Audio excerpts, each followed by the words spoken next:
And welcome to Light the Sky, where we cover, track by track, album by album, some of the greatest discographies that have ever been put out.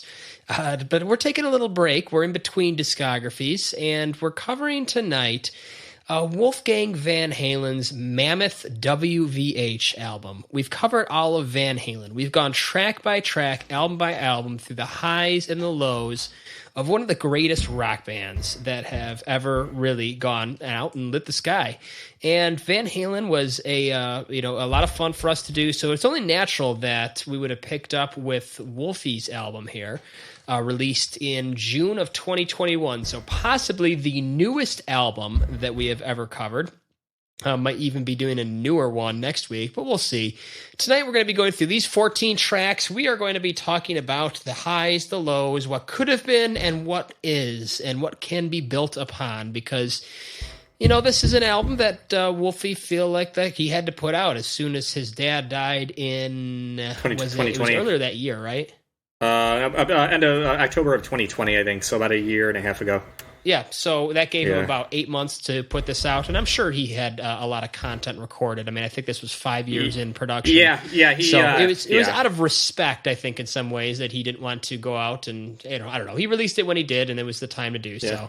But he had 5 or 6 years worth of songs that he wanted to put out there, and we're here to debate it. Mammoth WVH. Let's get it started.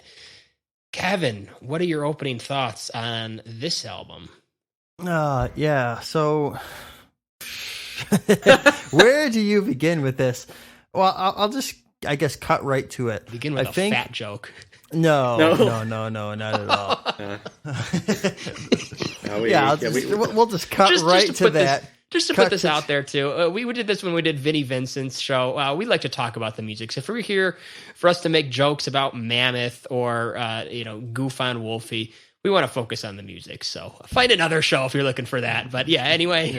Yeah. This is the thing. Like, it's clear that he has talent. Is it all being used in this album? I'm not sure. Should he have, I understand the reasons why he kind of went and recorded all the stuff himself. I get it. Was it the best decision? Again, I don't know. It's one of those things. Like, there's a drum fill or here or there where you're like, that actually wasn't too bad. It's better than I could do. And there's a guitar lick here or there. I'm like, that's pretty cool. But I don't know. And if he had done it all himself, I get it though. I think he's a better singer than his dad is. I mean, let's just get this out of the way. I couldn't keep quiet when she needed a hug. All right, let's just get that out of the way. So he surpassed his dad, at least in the singing ability.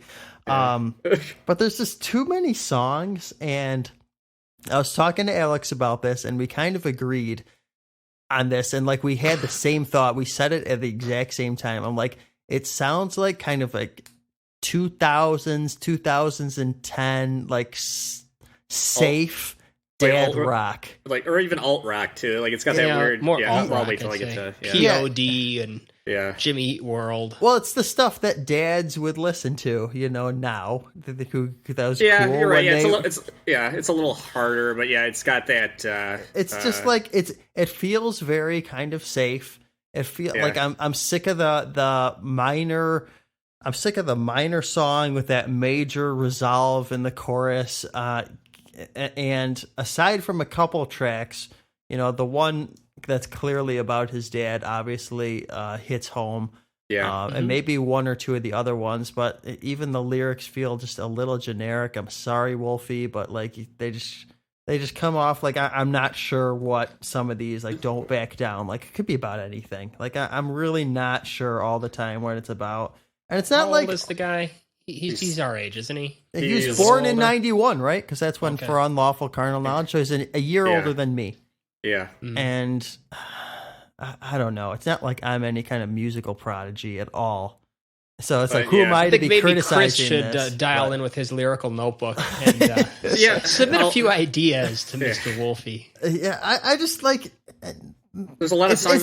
And there's some hooks here. Like, don't get me wrong, there's some hooks here that like, oh, that could have been really, that was really solid. That wasn't bad at all. It just feels like every time he steps to the border and then just steps right back. Yeah. And not in a Queen sort of way where you're like, they give you just enough. It's more of in a way where it's like you're asking for more. He didn't want to go too far. He didn't want to go too far, and you don't have to be Van Halen Part 2. Like, nobody wants that. But there's some songs here. I'm like, wow, why don't you put that song in A? Like, get a really dark guitar. Go really hard and deep with this song. Or why don't you do something completely different? Why don't you ditch the guitar completely for that other song? Or something like that. Like, just give us more, give us a little bit deeper, harder, darker. I don't know. It just feels like every time you get to the boundary, it just comes back in, and it's just kind of like made for, like, you could hear all this stuff on the radio back in 2010, and that's just, the world has moved on a little bit, and that leaves me at a 5 out of 10. Okay. Oh, okay. So half good, half pitch. Yeah, it's like the potential is there. Well, this is the thing. This is what I brought up to Alex. I said, like, if this weren't Wolfgang Van Halen, would you be picking up this record? Would I even be listening to this entire record if it just like showed up on my? If Spotify was like recommended for you, and I didn't know it was Wolfgang Van Halen, would I spend more than 3 or 4 songs on this? Probably not. So that's where it leaves me.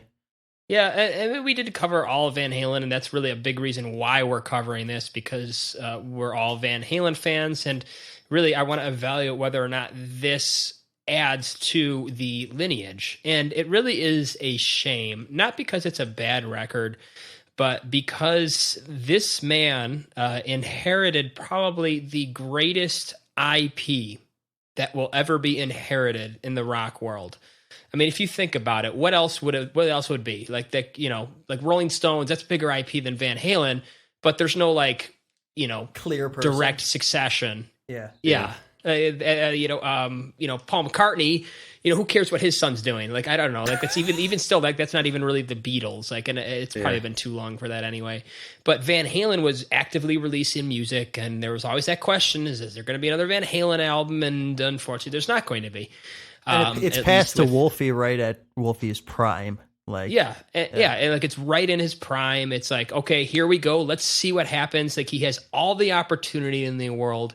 He's all of the resources in the world. He inherited a world-class studio. He has all that at his fingertips. He has all the money in the world, and also all the expectations in the world, and the desire to just kind of the natural desire to live up to that. And that's where the whole shtick about playing every instrument, writing every note, singing every line, and basically just being a do-all on this record, that just really annoys me, because that just shows the missed potential that you possibly could have had. You could have been David Lee Roth in 1985-ish, and I'm going to put together the best musicians. I am David Lee Roth. I'm going to put on a show. I'm just going to do, what I want to do, and I'm going to pull together all the creative resources. So it's not just me doing it, but it really is a collaborative effort that, especially in the year 2021, can breathe new life into the scene of rock and roll. Can I counterpoint that, or do you want me to wait? Okay. Well, wait. Okay. The problem is he doesn't do that, and it's just like the kind of thing. Like, first of all, I'm not impressed at all that he can play every instrument. That's standard stuff in 2021, 2022. Big deal. Yeah, it's not really like Prince, like in the late 70s, early 80s, where that was kind of like because he was like 19, 20 years old and playing all the. I know I'm wearing Prince is a pretty good musician overall too. So so that's and then there's nothing in here. It's like, oh wow, the drumming is fine. Like, it's just okay. Like, the bass just follows the rote. It's not the opportunity, and that the shame is that the guy can write a hook. Like, there are some good hooks on this record. Yep. There is some decent singing. Like, it's not David Lee Roth, it's not Sebastian Bach, it's not Jeff Tate, but it still is a passable, pretty good rock voice with some good hooks. And it just needs that collaborative bounce back, that opportunity to draw a little bit more into a song, whether it's musicianship wise, whether it's creatively, whether it's thinking about some of the lyrics and making them a little bit more representative of a 31-year-old and not a 13-year-old. There's just a whole lot of missed opportunity and a lot of disappointment, being that this is the one opportunity that there was, the greatest transfer of musical IP that probably will ever occur, and we just get, probably an above average album. I would say I would go a little higher than Kevin. There were some songs on here I genuinely enjoy, but 5.5, 6. I don't know. Kevin, what were you thinking about the whole collaborative thing? I feel like I understand where he's in a bind a little bit. And that's just to say that if he were to bring in all the hot names today, and then he delivers let's say an 8 out of 10 album, there's going to be a lot of people that say, yeah, that was just because he brought in all these great people. Yeah, he had it's the just a bunch of resources, producers. Let's see somebody who's not Van Halen's son and doesn't own his own studio do this. He would never be able to do that. So he's like, I see how he has this, and I'm not diagnosing him or anything, but he has this kind of inferiority thing where if he brings in everybody, then people say that it's not him. And so he's got to go prove it to himself, but that might hurt it. And there's a balance, though. Yeah, there is. All him and nobody but him. I'm just thinking, just think about how much we just covered Hendrix and how much Mitch Mitchell added to the group. And if it was just Hendrix, it still probably would have been good, but it was more fun to listen to because it was a super group. I agree, and I think something even as easy as bringing in a drummer, you bring in a hot drummer. And I don't think anybody will say, oh, yeah, the drummer made that song. The drummer, maybe, but the drummer, you can't make an entire album necessarily if the hooks aren't there. You'd be like, oh, man, he would just elevate what's there. So, and then even guys like James LaBrie don't seem to have a problem with just having Matt Gilroy or whatever just write the entire thing. So...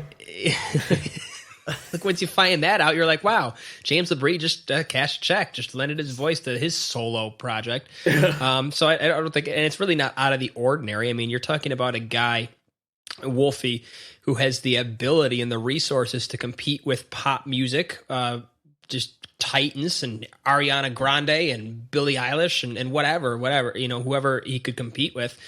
And those people just have a line of producers out the door. But, it's 2022. I don't think nobody who's listening to Wolfie's music is going to be the same crowd. Everybody's listening to Billie Eilish and Ariana Grande. Nobody's looking up the credits, but everybody's looking up the credits for Wolfie because you're like, what did he actually do? How is if it's too good, people are. You would say a Max Martin collaboration or something wouldn't have at least helped. It's just one is not going to be a problem. And there I'll agree because there are definitely times where I'm like, man, get somebody else on backing vocals. It would have been cool. Get somebody else on drums. It would have been cool. And it doesn't even have to be for the whole album. Just get somebody here and there. Or I don't know. I don't know much about the producer he used, but get a hot producer for at least a couple tracks.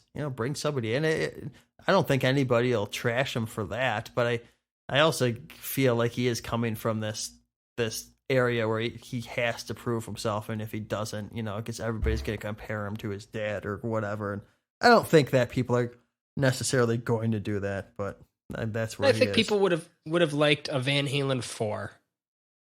I think if there was one thing that people would have said, okay, good, Van Halen is not over.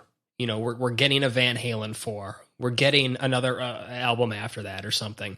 And this is kind of leaves you just like it's a very selfish statement in a lot of ways. That's such a lot to live up to, though. Don't you? Wouldn't you want to make your own way? Otherwise you're oh man, Van Halen 4, Van Halen 1 and 2 are huge. Yeah, of course, but that's what people want.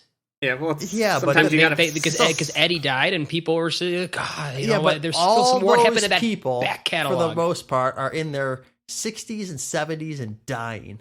That's not a great audience to build off of. No, I give him credit for being very kind of just I'm doing my own. Chris. Yeah, go ahead. I'm doing my own thing. But as far as getting into my opening statement, Yeah, it does leave a lot to be desired. Like I think, like you said, Kevin, it does feel like a very safe kind of. I mean, it's hard competing with your old man, who I mean has one of the definitive debuts of all in all of rock. It's kind of a. It's I mean, it's hard not to at least talk about it. I mean, it's really because again, I mean, because we live in that kind of world. I mean, where you're the offspring of somebody. Yeah, it wasn't like just some like sea level kind of like a Frontiers record. Sorry, guys. Yeah, like the son of somebody who was on that. And this is a guy who kind of is the umbrella for a lot of even us as fans. I mean, as far as musicians, I mean, where he's ingrained in the DNA. So how do you do? What do you do? I mean, I don't know what like what kind of direction you would go in. I wish for a guy who comes from a family who really kind of. That really kind of put out their own sound. I mean, you would have liked to have at least been surprised a little bit, but yeah, unfortunately, I mean, yeah, there's a lot of stuff on here that I've heard before. I mean, there's a lot of that kind of like emo, hard rock, or late '90s, early 2000s alternative. Your favorite type of music? Yeah, yeah, in small, but yeah, for the most part, yeah. Here I like it though. I mean, there is a DNA in there where you could tell where there is a little bit more of a like kind of a rockier edge, but still, I mean, there is. You do kind of wish that you would be, kind of at least shocked a little bit, and there really wasn't that. But very professionally done. Yeah, there's nothing shocking at all about this. Yeah, push some boundaries. Maybe that's not what he. I mean, because he's been under a lot of pressure over the last year. I mean, trying to even putting this out under just his dad just being gone a little over a year. I mean, I'm sure there was. Yeah, I mean, this record, there's a lot cloudy, kind of overshadowing it, I guess. Not only his dad being sick and then the project being put on hold, but then like it's the aftermath of his dad passing away and trying to. So yeah, I don't know. Maybe it's just like you're not. But again, you can't really because again, a lot of this material was kind of percolating over like even a few years before his dad passed away. So. Yeah, I don't know. Maybe it's just it wasn't that interesting to begin with, right? And maybe like I said, I mean, it's not like say Anger where there was a lot of like where they shouldn't have been. There was just too much going on in their personal life where they shouldn't have made music at all. But maybe they're maybe it was too music at all. But that's not. Luckily, that's not. I mean, there is a lot here too. I want to. This is kind of the weird thing. I really like Wolf's vocals a lot, but there is a point where I think it kind of becomes, I mean, after 14 songs, where it becomes a little bit of a hindrance. There's a real sameness to the way that he sings, where, and even the music itself, it gets to the point where it sounds like he took the template for one song and spread it out over 14 songs. Yeah, where it's just like where you have like the template, it's almost like a cookie cutter, like, okay, which I hate to use that word, but like, okay, we got that. We're just going to shave that off a little bit. We're going to shape it a little bit. It's still the same basic shape. Yeah. And I noticed after a while, like, I really liked it there, but I hate it at song 13 and 14. There's no dynamic changes in the way that he sings. Like a lot of, like with a lot of other kind of, it's a nice for what it is. I mean, it's a nice one-trick pony, but I wish he would have done more with it. It just kind of becomes a little boring after a while. And all the opportunity to do it. And a symptom of being the album too long too. Eight tracks, maybe it wouldn't have tired out so much. 14, and that's the dangerous thing. I mean, you can either do like what Metallica did, a very like 7-8 songs where the songs are long, or you do like what his dad did with the first couple of years, where you have like 32 minutes and you might have 10 songs, but each one is like 3 minutes. 3.5 minutes, maybe at the most. Yeah, they're all pretty short. Two of them are not, but but it's just 14. You see, I mean, you just look and it's. I don't know if it bugged you. It's just like where almost every title is like 1 to 2 words. I don't know. Especially on the back half. That works when an album is great, and when an album is not great, you're like. It just looked funny. That's the 90s influence right there. Right. Like I just don't know where these. As far as the pulling the song titles, it just seemed kind of like a. I don't know. Gee, I wonder where he pulled them from, Chris. Yeah, I know. Yeah. It's very grunge-ish. A lot of them. Like I said, it has that. Like I said, that emo rock kind of. Again, like Kev, you said of like the early 2000s, and even there's some 90s stuff in there too. Which when we get to the specific songs, I'll point out those. But there were some moments where I'm like, that's just too much of that. And I just noticed now the guy who produced the record, I think produced a lot of Slash's solo records, and you can hear a lot of that over a lot of the songs too. There's a lot of this like the Conspirators sound, which I don't know. I know he's kind of in that group. I think his guitar player, the other guitar player in the band, I think is Slash's rhythm guitar player in his solo band. So I can see there's some overlapping. Now I get it. Yeah, as far as some of the sonics, you can see these guys are probably hanging out quite a bit. His drummer Tremonti's drummer too, or something like maybe that? too. Yeah, like I said, he's pulling people that he's worked with into this. Yeah, from those important connections. Yeah, I don't care about I want some hot young LA musicians. That's fine. I mean, you can. Yeah, I mean that's all well and good. No names. But it's that can just rip it up. Yeah. And technically, these guys. I mean, you ask like the casual listener, nobody's gonna know who Wolf's other guitar player is. I mean, unless you're like us. I mean, I can't even remember his name. All I know is that he's in Slash's band. But yeah, just here it just feels like a normal. Like again, without Wolf's name on it, it probably would have gotten lost amongst all the other kind of emo hard rock or radio hard rock. I guess that's the word where it's very much that. It's not. Yeah. Well, out of 10, where are you at? Like I said, there's a lot on here. There's a lot where I'm like where I picked up my guitar and I know you guys said that as far as that there are hooks there. I don't think there are enough hooks though. It's like where it's melodic, but it doesn't. I mean, there were times like the first time after I listened to it, I forgot a lot of the songs where they just didn't. I mean, I remember it in the moment, like, oh, that's really nice, and then like I'd like after I finished it, I'd like go about my day, and wasn't until I came back to it, which I don't. But yeah, so yeah, I'm not gonna give it a failing grade, but I'm gonna give it as far as a competent record with a few good listens, which is usually that sits in my 6.5 out of 10. Yeah, I might drop it. I might go. Yeah, I'll probably. Yeah, I don't think I'll go. You are the high score here. Yeah, you're probably the least complimentary. So we got 14 songs to get through. Let's kick it off. Yeah, let's start. Mr. Ed at 2 minutes and 8 seconds.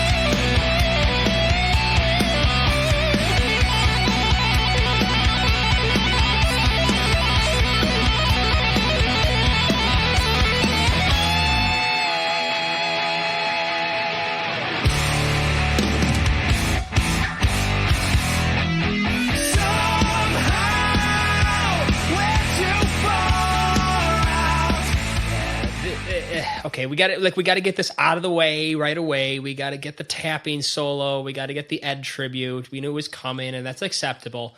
But it's still, I think, is a decent. As I mentioned, just that the hooks are kind of there. I mean, he's kind of got a nice little ear for this kind of thing, and it's really brought down by the totally uninspired and bland drumming. Oh, yeah. There's a word. So bland. There's a word you said that I think can sum up a lot of this record. Kind of. Yeah, that's this record. It's just it's kind just of an opener. I mean, it's track one. There's like it's like here's where you want it. It's like here. It's like it's got a lifeline, but it's not. Yeah, totally there. Yeah, I hate it. Yeah, this is probably as far as like my notes is for an album that we've done. This is probably like where each of my noted sections are probably shorter than anything I've ever done. Where I don't know what else to.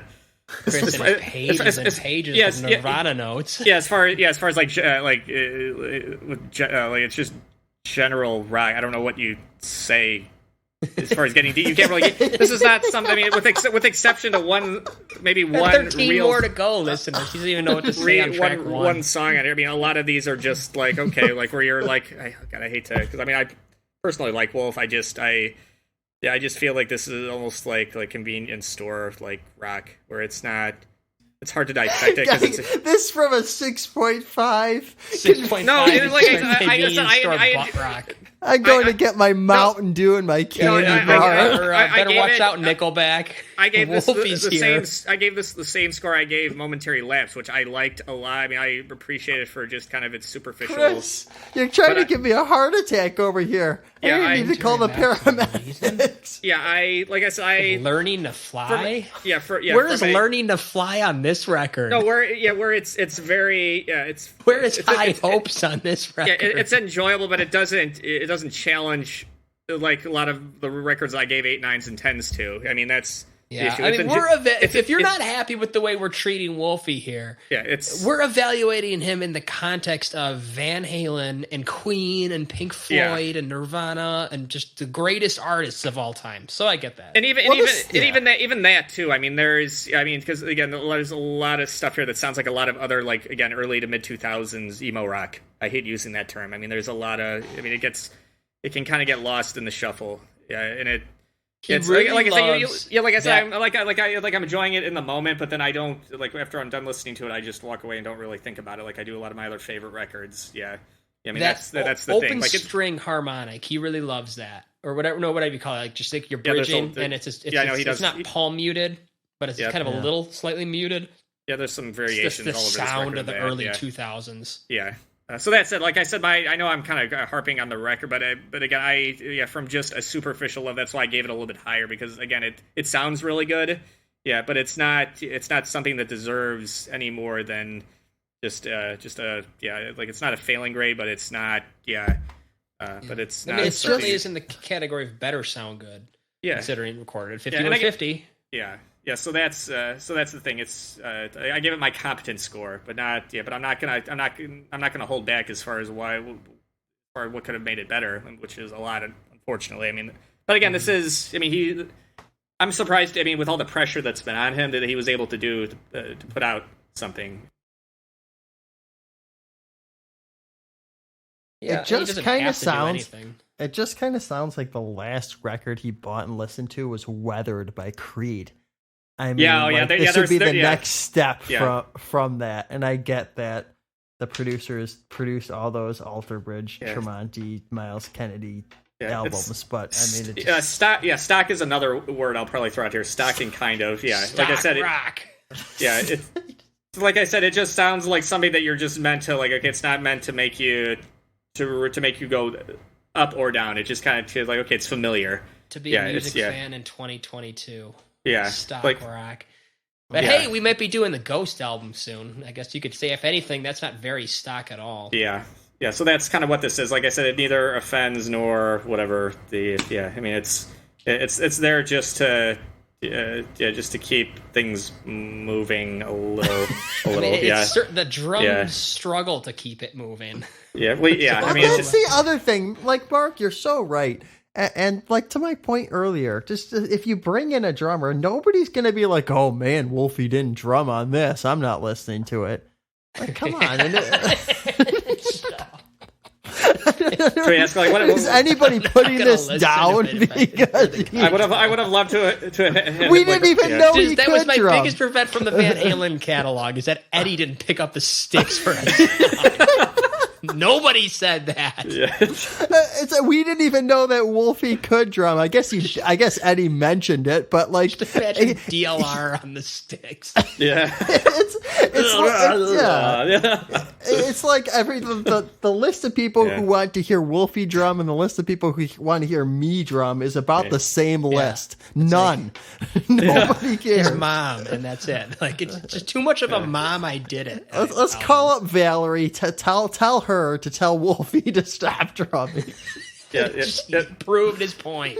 So what do we got now as far as critiquing this record? We've got kind of, stock, and Mom, I Did It. Those are the bullet points. This is track one. This is probably one of the more memorable songs. Okay, no, I'll tell you this though. Chris, lyric man of the group. Oh yeah, I didn't get into that. Mr. Ed. I'm not sure what this is about. I was trying to remember for the interview that he did. Eddie? Was it about something else? No, I think it was just like a working title that just like all of a sudden just became like the title of the song. Where I don't think it really.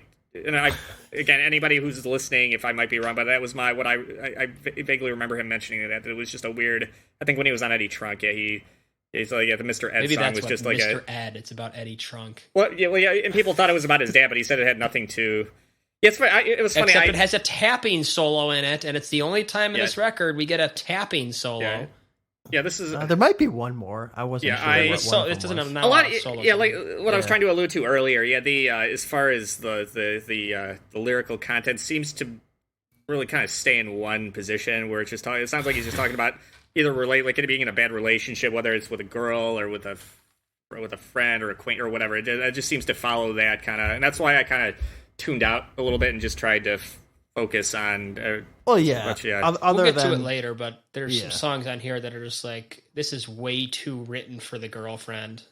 Yeah, and that's the other thing as far as safe radio, right? I mean, there's a lot of that kind of just gunning for the. I mean, there's no ain't talking about love. There's no rotten to the core kind of sentiments here, which is what you were, what you're hoping for that, and you don't get it. You just get kind of like you were such a bitch. I hate you, but like, why did we? Okay, I hate to say even. I hate to say this. I gonna dig into this. This isn't even the song, but even because like Spotify puts the explicit tags on the song. Yeah. Even when he swears, it sounds like middle school or like freshman in high school. You're just like, you kind of cringe a little bit. And maybe it's like, because again he has that higher. Not necessary. He doesn't. It's not a falsetto style, but I mean he has a higher register in his singing, which doesn't. I mean, again. It's not Dave. It's not any of these kind of like the legends. Yeah, that he probably grew up around. I mean, he's very much a radio friendly male vocal style. Yeah, it's good, it's nice. Like it's still good. Yeah, when it works, and I always liked it for the most. I just again like in my opening statement, I wish he would have tweaked it a little bit and kind of moved it around instead of just following that template where it's. Yeah. And again, I had to go back and like, okay, I can't remember. There were some songs where I'm like, where did one song end and where did the other begin? And again, and it's, I don't know. Yeah. Well, I'm sure is going to be listening to this and then can take that suggestion for his second album. Who am I kidding? Work on range. Yeah. Maybe if we did a tweet by tweet, track by track, he might respond. But you never know. Let's move on then to track 2. Obviously, these might all be the same, so we're going to have to breeze through some of these. But Horribly Right is our second track, starting right from the top.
The guy can write a hook.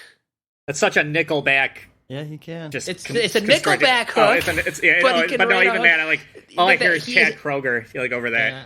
And again, you're right. It's very catchy, but I could not hear. It reminds me of, and that section specifically reminds me of one of those old goofy, like album commercials that you would see where like the CD is in front of the fireplace and they're playing excerpts as it scrolls by. Oh yeah, the tracks are scrolling like by. The seasons. That's just not that part. This part. Oh yeah. Like it's got a very like Horribly Right, like where every single song is the chorus, is the song title, like, and it just like one of those, I don't know, you might see that with like Christian rock CDs or something. Monster But ballads. it evoked that to me, and that intro too. Like that guy cannot get away from that harmonic. Yeah, just the constant. Just like, and if you listen to something like Disturbed or something that does that all the time, or Linkin Park, there's something much more raw and unsafe about the way they do it, and the way he does it is just very like boom, boom. Well, I was gonna say, how much cooler would the song be if? I think it's in D, probably drop D wouldn't surprise me. But if it were in like B or C or sort of like take it down, take it down. I did pull out the 8 string to see how it would sound a little bit. But yeah, just get really low with it and start off. Imagine track 2 and you hear it in A, and you'd be like, whoa, this is awesome. You can even keep the same chorus. I mean, if he wants to bring in the radio friendly, keep the same chorus, but with some beefy, really beefy chords in A. Like you'd be oh man. Yeah, I was just thinking back to a different kind of truth where you had a couple of moments like that on there where you had the real deep, and they did it. Like, I don't know why he didn't bring that back here. Yeah, what was that one song where it's like one weird kind of sentence mushed together?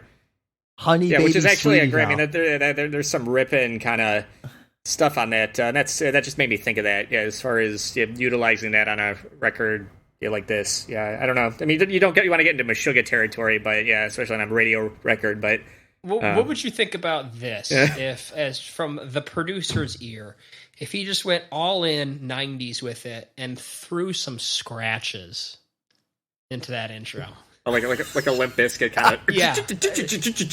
Why not? He's trying to catch on the Gen Z 90s wave. It's a few, just get the turntables. Oh no, Wolfie's got to play the darn turntable too. Mom, I can play the turntable, and then. I'm just saying, everyone's awaiting this Wolfie on turntable. Gee, I was always wondering whether or not Ed could have done such a thing. Drop some scratches over the intro. You see him with the sunglasses and the one earphone on for the DJ. Back when every 90s band had a DJ, the late 2000s or early 2000s. Do you think that adds to the song? I think it would have added some texture, honestly. Like it is. What, some scratches? Yeah. Why not? I mean, if he's gonna go all 90s Frankly, with any it, synther, do it. Go funny, all new metal. Yeah. I was just thinking about how much with Evanescence, where Amy Lee did an interview talking about how much she hated that that rap vocal on "Bring Me Back to Life." Yeah, where she was totally against it, but she loved, but the record label kind of won out, and it was I don't know how Wolf feels about that era, but I don't know. I was just thinking as far as he's not of the Evanescence era. He seems a little before that. Yeah. As far as a little bit earlier. As far as influence, I don't know. But that was one of those times where you have like the real, where I guess behind the scenes it wasn't something they wanted to do, but it ultimately, and it kind of made this. So you kind of remember that it's almost a hook in itself. Yeah, just that male rap vocal behind her vocal. Mm-hmm. Yeah. Oh yeah. I know what you mean. Let's move on to Epiphany, which was the last single release, if I know correctly. We're going to start this at 1 minute and 45 seconds.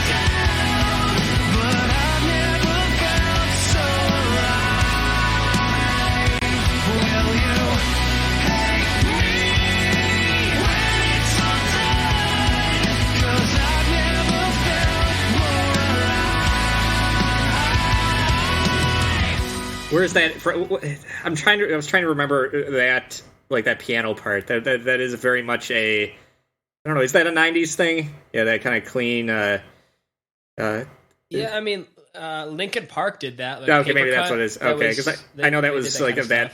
Yeah, that kind of early in that era, later in the '90s. But I got an example. Yeah, this is one of those time where I like how, I mean, as far as what I've been complaining about over most of the album, this is where I think it works. I was saying this is the kind of thing that make you pick up your guitar. Yeah, it is very shiny, but it works. It's very catchy. It's got a big chorus that just kind of the radio friendly I gravitate towards.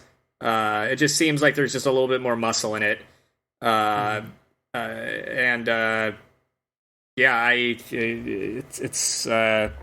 guess that in small doses works. Let me drop in, Chris. Make sure you add the double dash there to make sure I pull up an example here. Yeah. Especially when he says, "I never felt so alive." I don't know. I like that. I like. No. I got an example. It's like you're not in, Chris, but hold on. It just very. I know what you mean. Like it's nice and thick. Oh boy. It's just very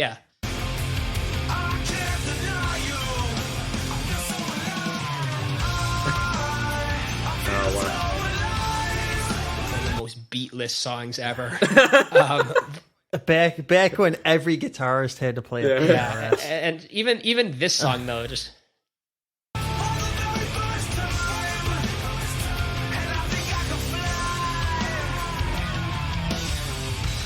but even something about if he's going to be influenced by that kind of stuff, like I want to hear Wolfie rap. Like I want to hear him at least give a nice rap, like head banging, open hi hat type chorus, as opposed to just.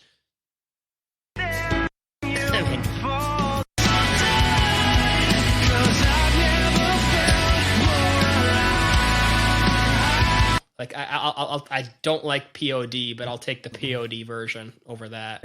Yeah, talk about the what do they call it, the mud tone? Yeah, as far as the new metal mud tone, yeah, that was all over that song. I'm trying to. I don't mind this song. I think the song could have used a different background. I think it's safe. It's the radio. I just think it's catchy enough where it kind of eclipses. It kind of gets through my my yellow tape and kind of where it gets a little bit of a pass. Yeah. Chris puts up the police line do not cross for this one, like, okay, and somebody dashed this one. Yeah, it's hard. I guess is in the right place melodically. There is an echo of Kevin. If you could play at 142, there's an echo effect that I don't know. I thought was a little cheesy, but the whole section though, for the most, the rest of it. Yeah, that's all over this album. Right, but I do like as far as, and again, it's a very simple guitar part, but I think it works within this song. Like I said, I give a pass. Yeah, when you do it that one time where everything kind of comes, together enough where you give it a pass over the other 9 or 10 songs that don't really that try to apply that same concept but don't get away with it. Here it sounds like a single. I mean, this sounds like Out of all the sameness of the ride, this should have been the template that should have just remained. That's it's going for that Q101. Yeah, it should have. It should have. Well, I should say, it should have been taken out of the template and just made its own thing, and not just stop trying to copy that over and over again. It works there. Stop trying to repeat it 13 more times or whatever. Don't do it again. All right. Well, let's move on to "Don't Back Down." Don't remember what this is about. I have all the same words that we've already talked about, so that's helpful. We're going to start this one at 1 minute and 56 seconds.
quite new. That riff is such a modern Slash ripoff. Yeah, it just and then that weird kind of that part you played with the where it had that weird minor kind of ping pong. It almost felt like the Pumpkins trying to do a new metal riff. It's this weird kind of alternative proggy thing, but I'm not even sure if it works as well. I mean, I enjoyed it the first time I heard it, but then again, it sits for a while, and it's like I grew up on new metal, this is the kind of stuff that just brings back memories that I would have thought was so cool.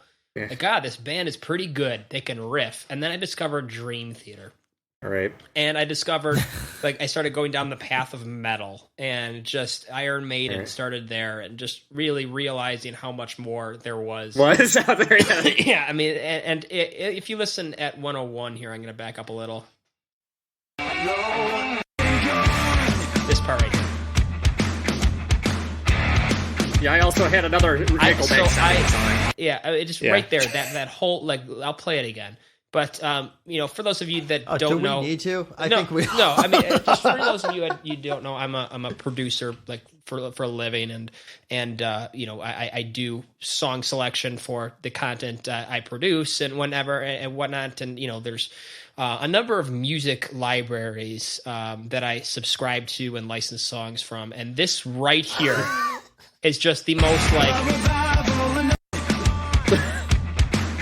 I mean, this stuff just infests those libraries, like a generic rock track that you would put just some kind of badass ad for some stupid app or something. It's just like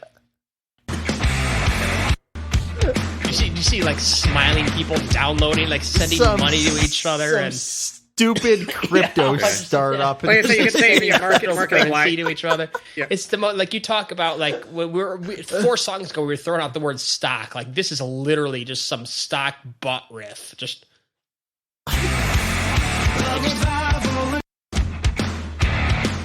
so generic. If that weren't enough, can we talk about "Don't Back Down"? Oh, don't. It just goes over, just repeat. This is. Let's talk about not backing down, people. Yeah, there's no. That's the most generic, rebel moment. Just don't back down. Don't back down. Yeah, this is not Tom Petty. Where you got don't. Which, which is fairly timeless. Yeah, unfortunately, this doesn't have, and this does not have the, as far as the repeated chorus. Yeah, this doesn't have the repeatability of a Hey Jude, where when you get to that last 2 minutes where he's just repeating it, where everybody's just into it. It's iconic at this point. Yeah, this is not. Yeah, this is not that. Yeah, Mark. What bunch of gray-haired old men at his shows? Staying in line for $12 beers, waiting for Guns N' Roses. And the problem with it, it's not soft either. It's don't back down. It's kind of got this real kind of hard, not in a good way. Yeah, just kind of almost pokes and prods. Who wants to hear what a 31-year-old multimillionaire thinks about what his problems in life? Don't back down. Just don't back down. You'll get through it. I still remember. Quick. Not to talk about there's no Kiss talk here, but Paul Stanley talking about. Paul Stanley. Yeah, I got talking about when Gene wanted them to do a grunge record, and he kind of came out and said what do I have to complain about? Yeah, writing a song about how the person who cleans my house porch messed broke up doing again, and it's always in the shop. And or how my maid didn't show up one day, and I had to do my own laundry or whatever. But yeah, it's but it's it's not just that. The problem is it just has a real bland feel to it. Yeah, that's what it is. You can sell a song called "Don't Back Down." He just doesn't. It's just.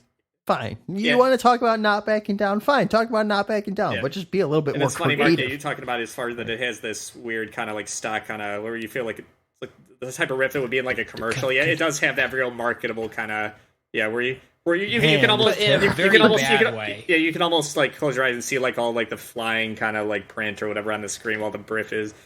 I'm gonna flip on the TV tomorrow, and there's gonna be something for Claire. Or even selling a car. Don't back down from our great deals or whatever. Yeah, I don't know. For our 0% financing approach and don't back down. Maybe That's fine. That was his plan all along. He wanted us. Yeah, he wanted a like we're not going to take it. Yeah, for just a sell product, and it didn't. So I heard on Hair Nation today. I Want to Rock. Oh yeah, by Twisted Sister. Yeah, and I get that they are in the era. It's a song that I turn away. And I know that Wolfie can't write that, and that's just as stupid. But you wanted more from. That was also a moment in time. Van Halen is pretty decent lyrics, honestly, for the most part. Right. Outside. Again, we'll move on in a minute. But the problem Wolf has right now, as far as we've talked about as far as moving rock forward. I mean, so for somebody like him, he would have to do something so drastic, as far as jumping the moon. I mean, it would be. I mean, is an understatement. So I don't know. How anybody, let alone a guy who's kind of got everything at his disposal, would be able to do any. And maybe he's just enjoying himself. I mean, we can talk about that at the end, but who knows? Maybe it's just like, okay, I'm not trying to. I'm not going to stress myself out. With trying to. I just want people just in a general way just to enjoy themselves and dance, enjoy 90 minutes of music or whatever, or an hour of music, and then just go home and then that's just maybe we're just expecting too much. I don't know, but again, he has the problem. He grew up with a guy who kind of like a lot of foundation, and so he's kind of got all these things working against him. Yeah, I'll say this, and this goes for pretty much every album that we've reviewed. People are critical of critics, obviously, but the thing is, everybody really is a critic, and I feel ridiculous saying that, but it's true. Like, you put on a song, and whether you like it or that's not. The thing. Yeah. And sometimes that's subconscious, and we here just tend to vocalize it. I don't like it because of X, Y, and Z. But even the viewer at home, you put on, I don't know, Mammoth, the song, you'll be like, this isn't that great. Yeah, and there's nothing wrong with that. And if he wants to make stock rock, then that's fine. But I'm also going to be like, it doesn't do it for me, and obviously it's not doing it for everybody on the show right now. But let's just move on to Resolve. We'll do this starting at 3 minutes and 30 seconds. I have another thing about a major chord that's going to drive me nuts.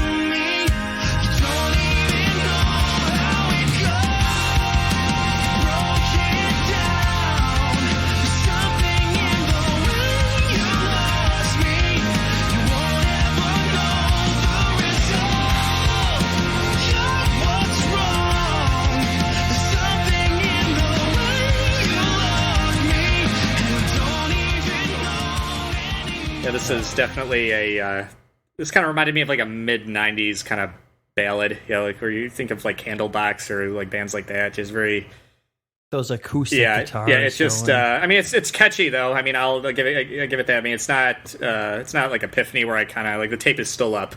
Yeah, with that, a little bit. Like I said, I'm not calling the cops on it, but but it's not getting in. But this is kind of another kind of general kind of ballady rock. It's funny that part you started with, Kevin. That na na na na na na. All I could think of that was that Roxette song. She's got the look where it's just na na na na na na na na na na na na. That's all. And I wasn't even thinking about again the song that we're listening to was gone, and all I could hear was just Roxette in my brain. Is there a reason no guitar solo on this song? I mean, it's 5 minutes long. You don't have to do anything wild. He didn't want any more, there's one. Hearing his dad comments. Yeah. Is there?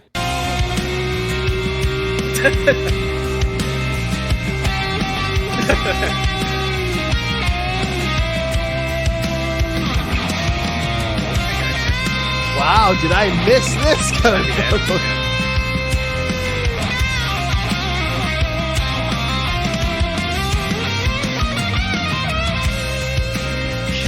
Oh, you know what? Shut me up. Put it in a weird way, a weird spot, I guess. But that's like fine. I said, this goes back to my word, kind of. Yeah, like okay, it's kinda. Yeah. Okay, well, yeah. It's there. Yeah, what is it about? I don't know. I think it's another one of those. I don't know. It's something in the way you loved me. You didn't have. I've never. I can't recall. I mean, I know. I mean, as far as relationships are kind of the cornerstone of like radio music, but I think he really kind of, man, did he stretch it? Yeah. This poor person, whoever he was with, got an entire album dedicated to her or him or whoever. Wolfie decided to write about. Just like, geez, do you have to do your entire debut album about me? Give him a song. That's it. I think that's probably all we have to say about that's this. all I have to say. So let's move on. No, we were still on Resolve. Yeah, I know. There's a the one song called "You're the One," right? Yeah, and it's pretty. I'm the one. I'm the one. It's pretty great. Yeah. Let's see if yes, it is. lives up to it. You'll be the one. If you didn't want to talk about interpersonal relationships, you might be disappointed. Starting at 1 minute and 45 seconds.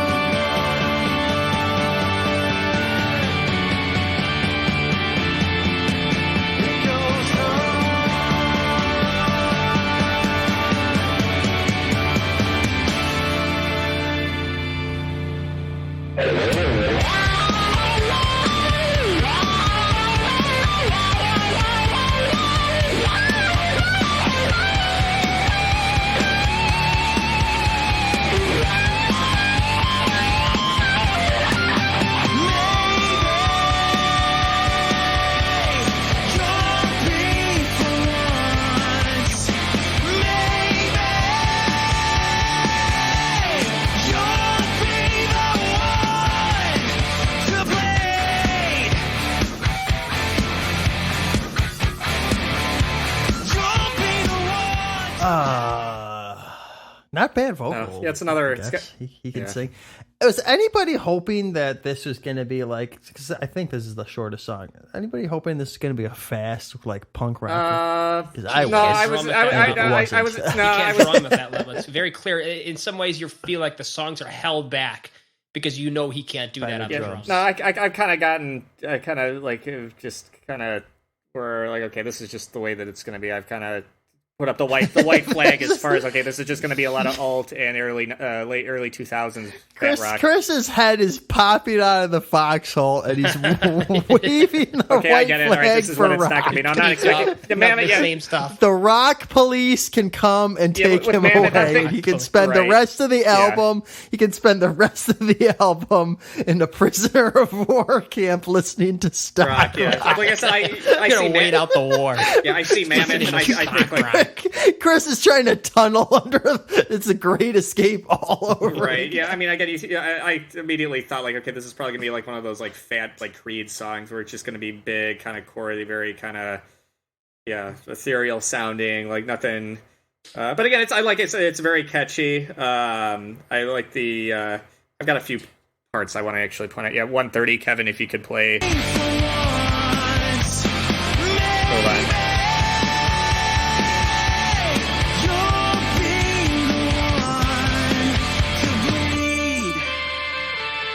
I know right here. Yeah.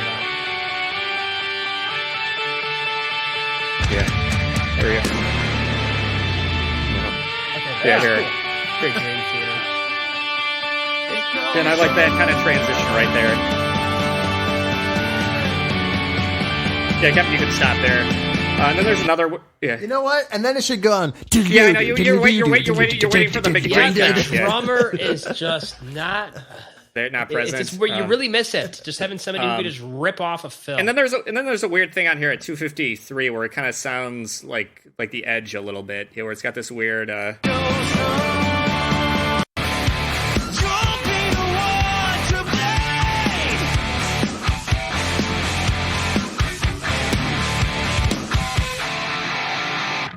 that it? 2:53. That was weird. What? 2:53 is about 7 seconds away. Did from I? the end. Oh, that's weird. Maybe I hit it. Never mind. It doesn't matter. But But there's a part where he does like this one of those weird kind of echoey kind of like edge kind of solo where it's very like two notes that just kind of Yeah, during the breakdown, he kind of did that. Okay. A little bit, yeah. So. But it's a song that like it's almost like it's kind of again. Okay, that's yeah. Yeah, Mark. Yeah, when you could load up every song and be like stuff about rock song next song. Yeah, Mark. Yeah.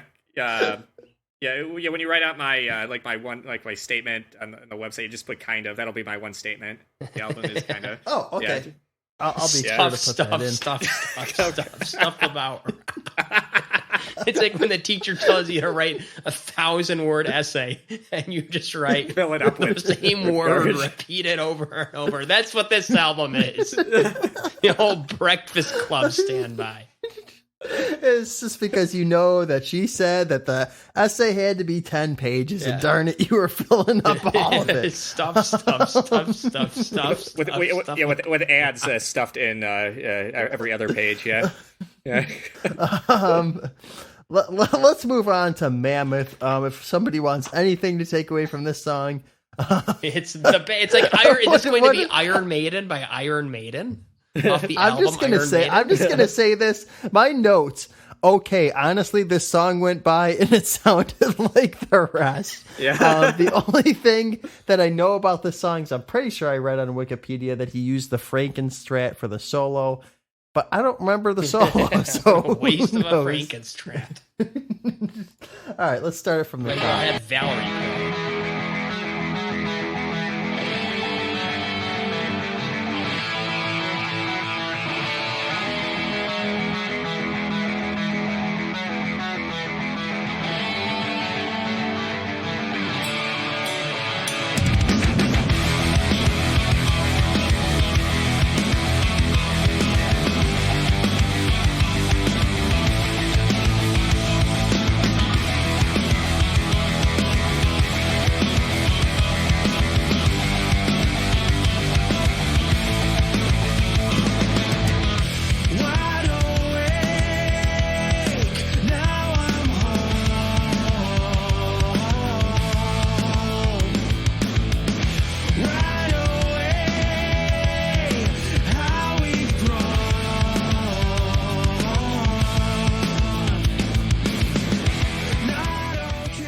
I don't even know why I punched in on this.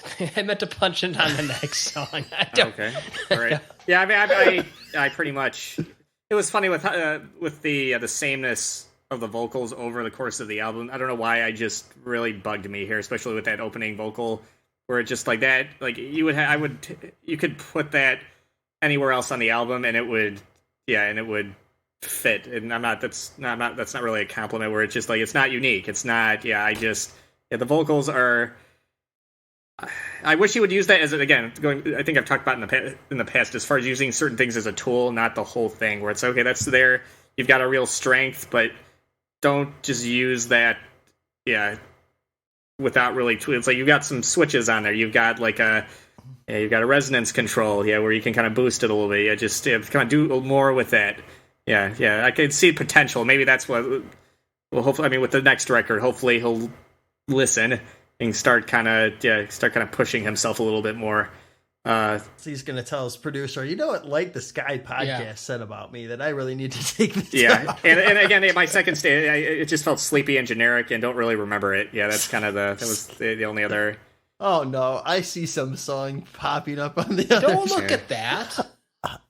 Anyway, let's just move straight on. Frankenstrat, who knows what happened to it. Let's move on to Circles. I'm starting all these at the top, probably because I didn't know where to start them. Yeah, so we'll start high Circles. Show.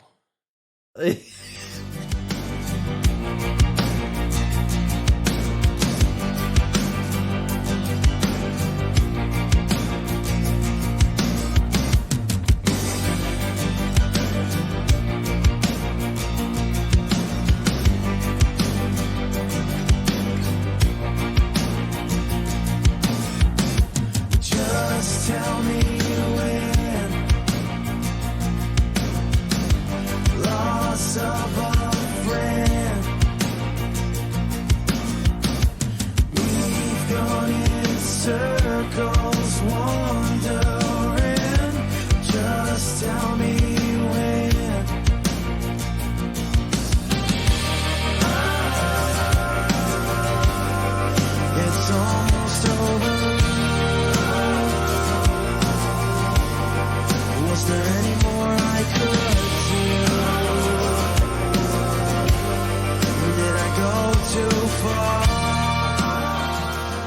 Wait, you know, I wonder.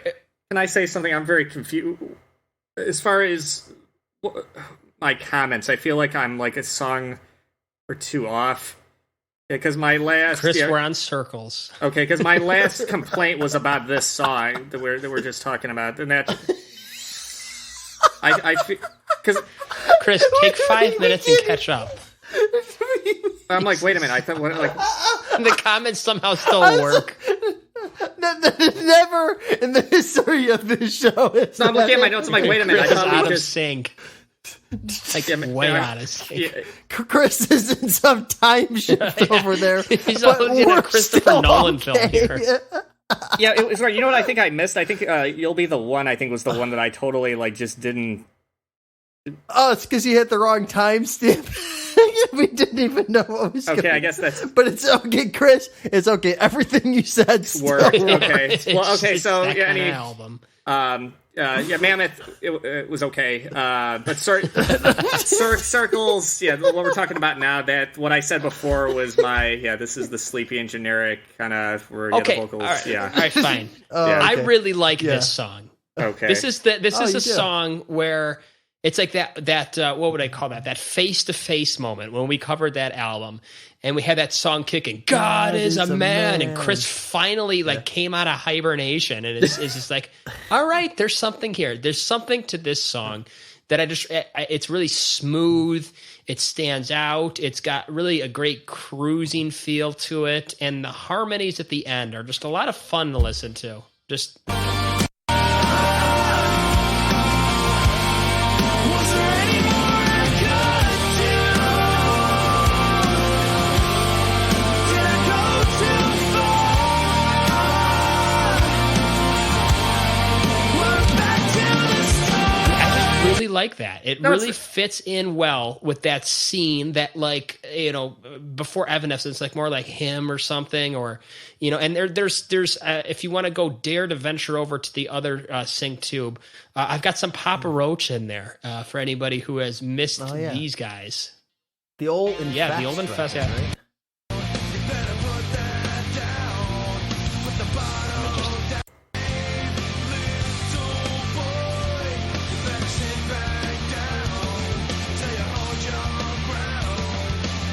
I mean, it's just got that cool.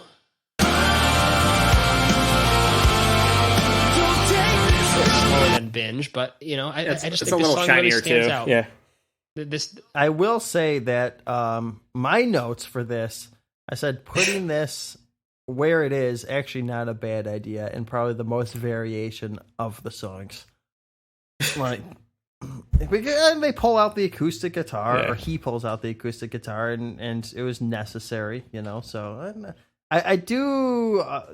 I said the lyrics were a little bit generic. It's funny. It's I think okay. It's a song about going in circles. It's very generic. That's what we're doing. Musically, yeah, it aligns. We are going in circles. Yeah. I'm not even sure if I'm embarrassed at this point for not. He just doesn't care. But, I think deep down, I think there were just like 2 or 3 songs on here I liked, and then the rest just kind of like where it was just like where you just feel like. Would it help? Everything's just kind of mushing together, and you're not. Nothing's. Yeah, there's not enough kind of variation to really where you're really paying attention, which I guess with this song. Unfortunately, it showed up live for me in front of our. Yeah, it's really missing the Mitch Mitchell, especially at the end of this chorus, because it's got such a nice little. It's got such a nice flowing chorus to it, and having some fills. I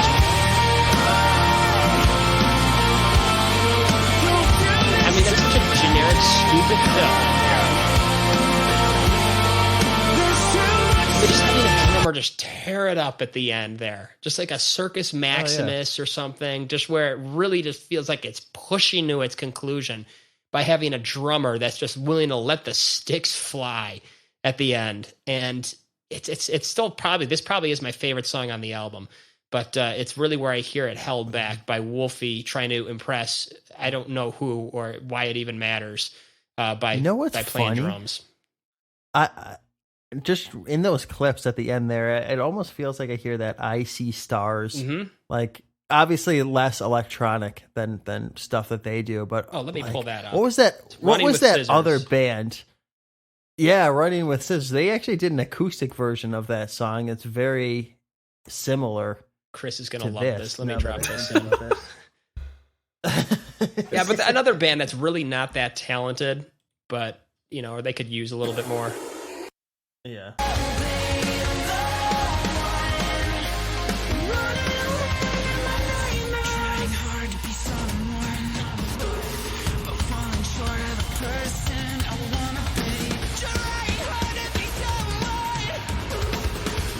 This is the difference, Yeah. though.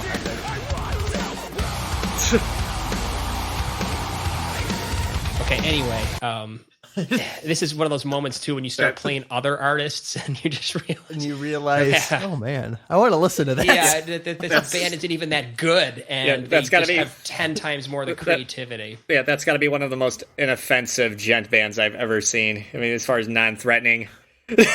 Those are Right, some. but Those, I mean, even yeah. still, that's the texture, the layering. Well, yeah, I mean, there's a lot there's more. a lot more there than there is here. Yeah, and maybe Wolfie should have done Well, a. that's That's what you Jet get record, when yeah. you're Yeah. a one-man band. You know, the Yeah. only people out there that are one-man bands are those black metal musicians, are Varg Vikerns, who just nobody can even stand to be around them. They're so just abrasive Yeah. that they just have to be a one-man band. Them and Wolfie. Yeah. Let's move on to the big picture.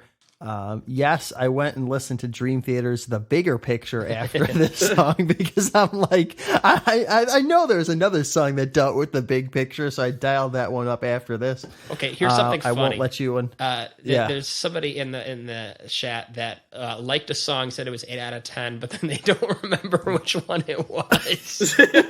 It just seems to be a problem with this record. I liked something and then it was gone, and I'm just not that motivated to go back and find it.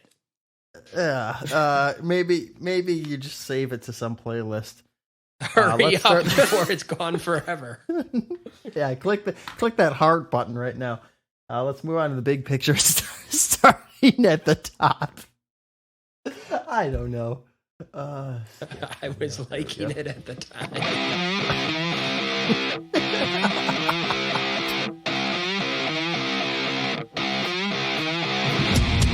That's how the hustle goes. A world of animals. Just really wanted you to know now. I know it's rational. You think it's criminal. Just shut your mouth until you're able. Another mother code. Just what you said. That's enough. You're just like stone a day. That's enough. Don't go and throw it away.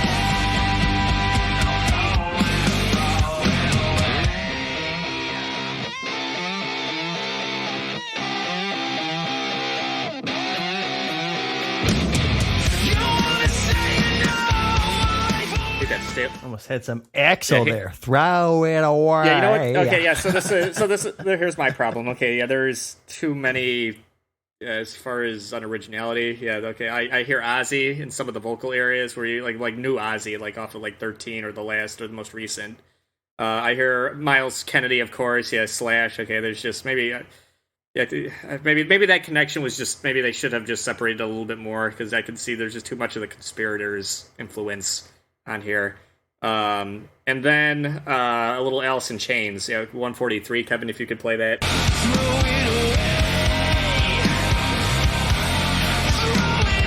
Yeah, that. Yeah, except Alice in Chains would just dig into that.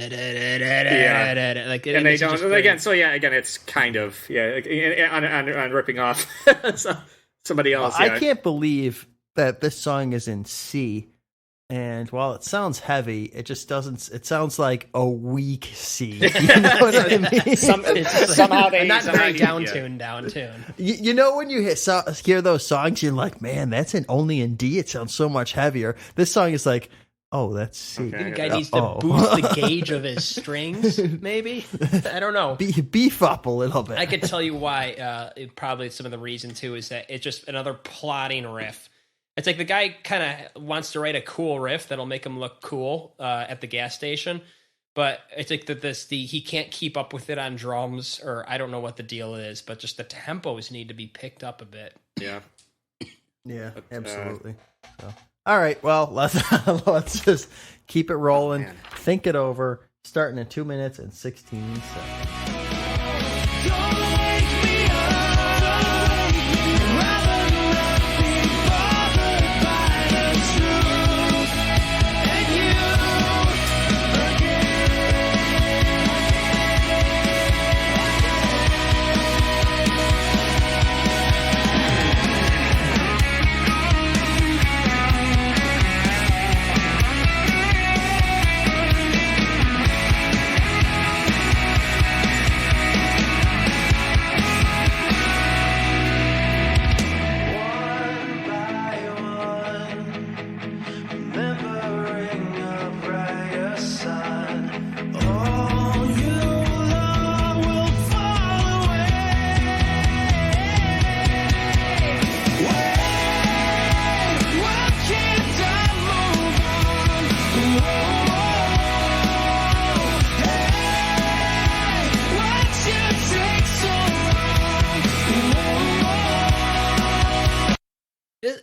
And I'll just play the opening too, because I wanted to talk about that.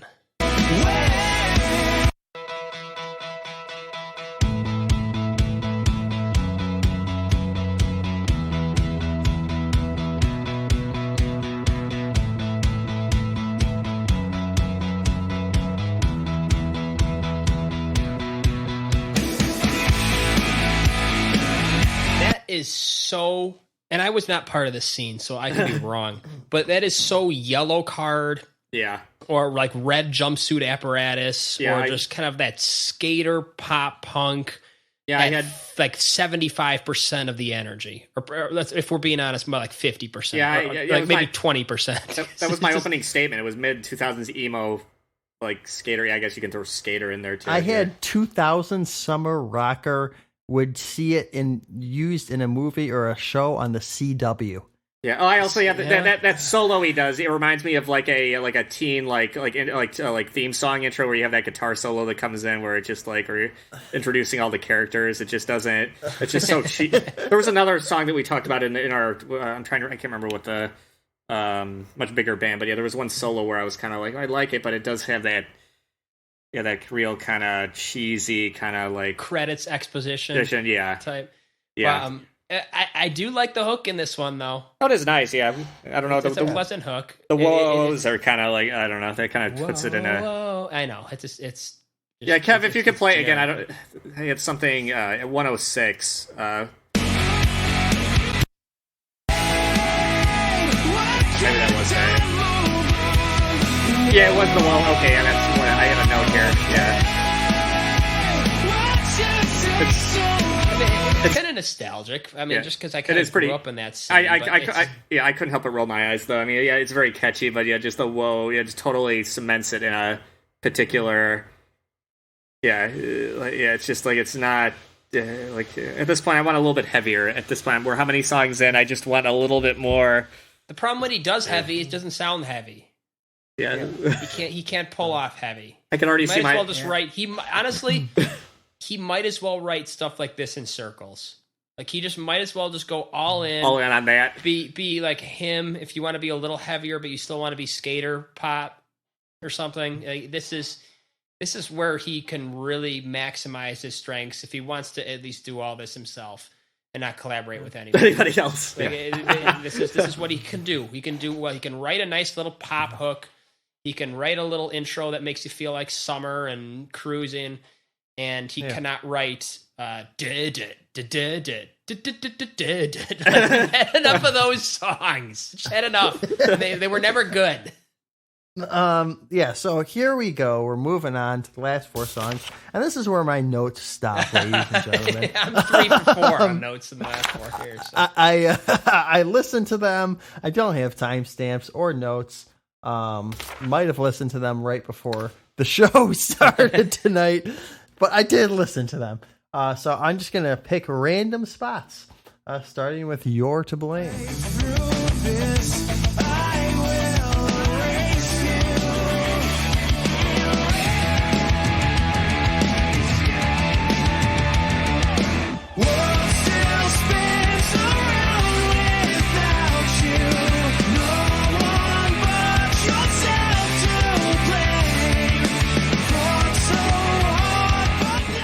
one just makes me think this is like Target rock. Like when you're just like trudging through Target and they're playing some music on the TV. You know, you look over and you're like, oh, there's music on the TV, and you keep on walking. You know, just trying to get to the self. I hate to admit, I do like this song a lot. But I don't know if it's for the wrong reasons. When that opening comes up, like the first 30 seconds, it reminded me of like Tool a little bit, but like Tool Light. Like it has that kind of Tool Ultralight. Yeah, with a little bit. Yeah, just play it. I play like the first. Yeah, hold on. Yeah, I can hear the Tool, but it's like Tool 0. Wait.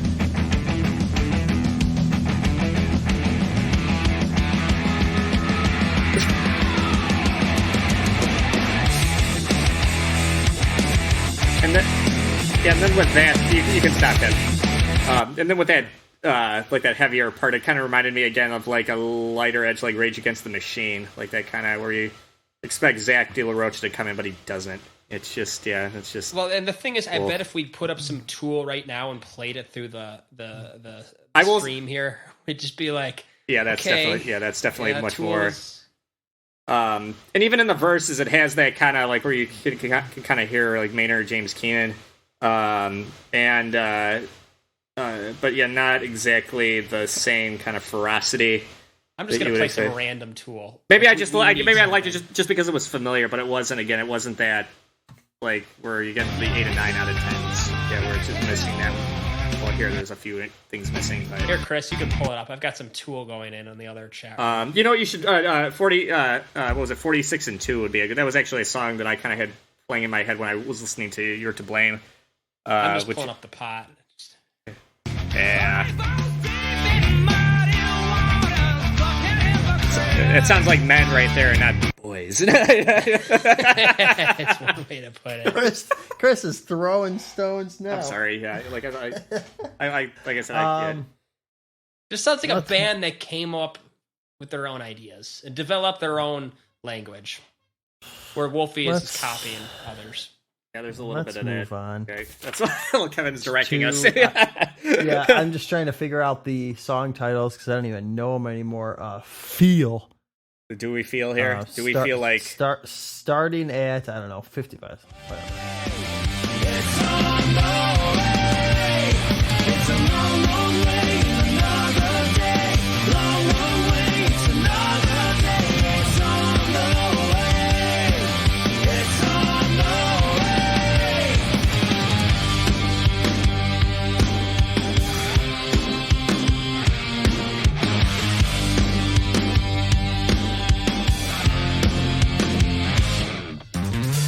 never more than a game until we agreed, but it was not enough. Looked at me like I was a machine. Was it not enough? You feel something, I feel nothing. I know something's wrong.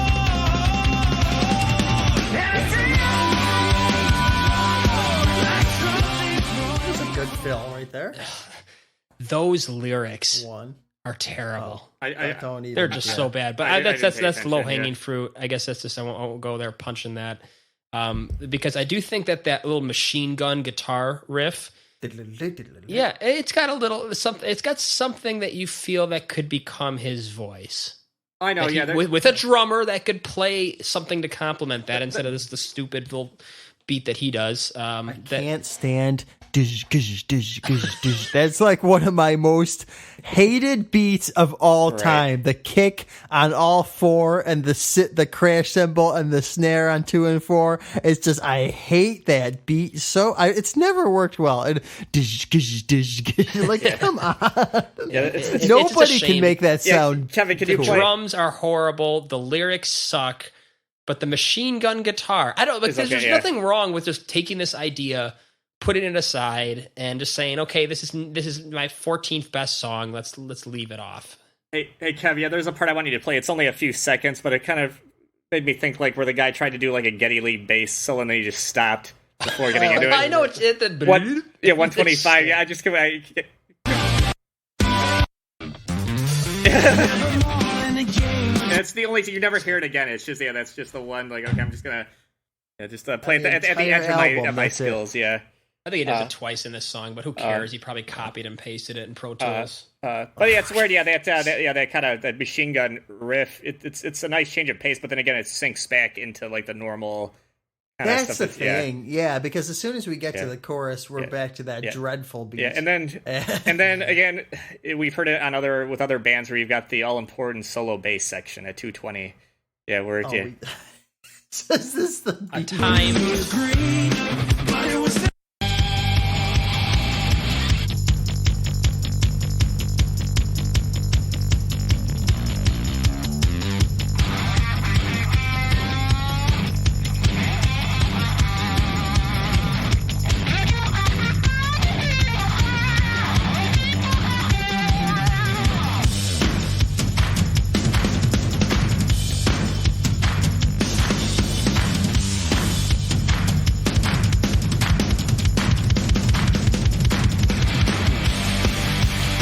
Okay, but that fill wasn't terrible. No, this is an uneven. We'll say this is an uneven kind of. In 2022, it's no big deal. No, I didn't say it was a big deal, but I couldn't pull off that fill, which is also not a big deal. So I'm not pumping him up as a drummer. I'm just saying that he could have done more of that throughout the record, even. You know, if you can do that on this song, why couldn't you have done that on some other songs, which still wouldn't have been good enough? Because the little secret is probably that, just like Mr. Nick Mason, whenever you heard something good, it was always someone else. Yeah, I don't know. We've gone so far down. I've had to start editing already for the jokes. I know. Yeah. I'm just gonna let it fly now. We need to hurry up and get to the end of this record. Let's get to Stone. Got nothing for this. 7 minutes, almost 7 minutes. I don't know. I'm just gonna put it here, I guess, or maybe 4 minutes.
I'm not sure where I started it. So yeah, that's a very kind of the way that he sings there. Kind of reminded me of like Chris Cornell. Yeah, like where you get into those big kind of where he starts pushing his. I mean, he doesn't have the range of Chris, of course, but yeah, this is again. We're getting 7 minutes here. I don't think he's gotten. He can do a 7-minute song. This is where the vocals really hasn't been allowed that point. Yeah, this is where the vocals really. I mean, that's cool there. I mean, yeah, it's not original in that part that we just listened to, but you can feel throughout the rest of it. Yeah, just the vocals. I mean, we're already 13 songs in, and okay, now I've had it. Right? Okay, I just can't. Yeah, there's not like okay, I'm tired of eating bread. I'm tired of eating. Yeah, like okay, Chris doesn't want to edit this. Setting the mark up for a fastball down the middle. Hey! That was not directed at anybody in particular. That was just me talking about my taste at this point is starting to get it's just bland. Yeah, I'm in bland city right now. If I don't know if was there any cool part to the song. Well, the next one is the hit, isn't it? Isn't this the one that people say? We're just gonna move on. I played this on Saturday Night Live, and it's kind of a single or something. This I have some good things to say. Yeah. Here is Distance.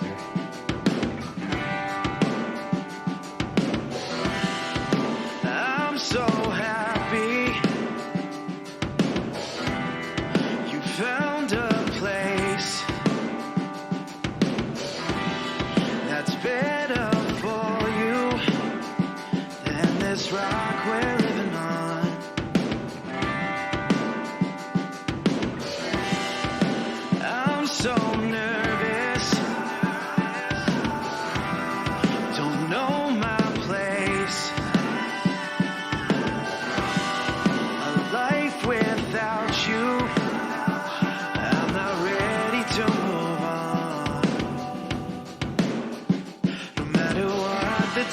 distance is, I will be with you. No matter what the distance is, you'll be okay. Oh.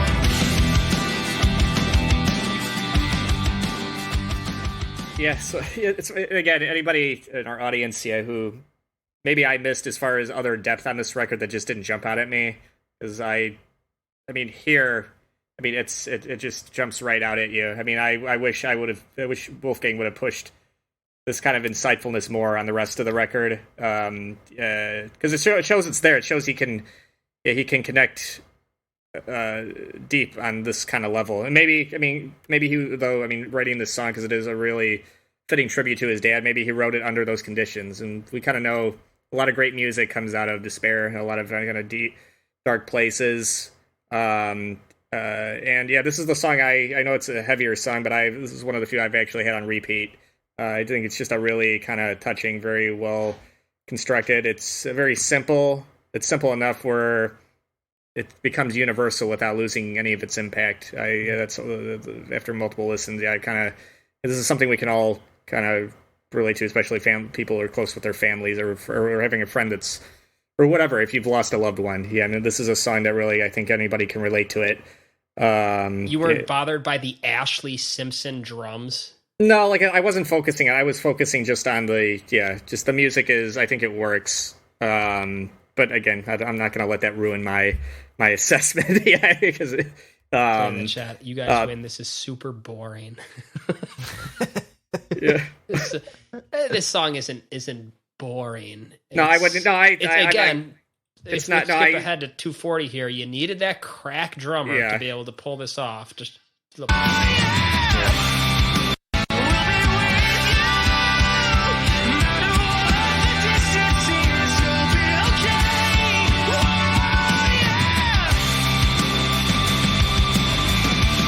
That there's so much opportunity there just to have a drummer let loose. You could. I mean, like I said,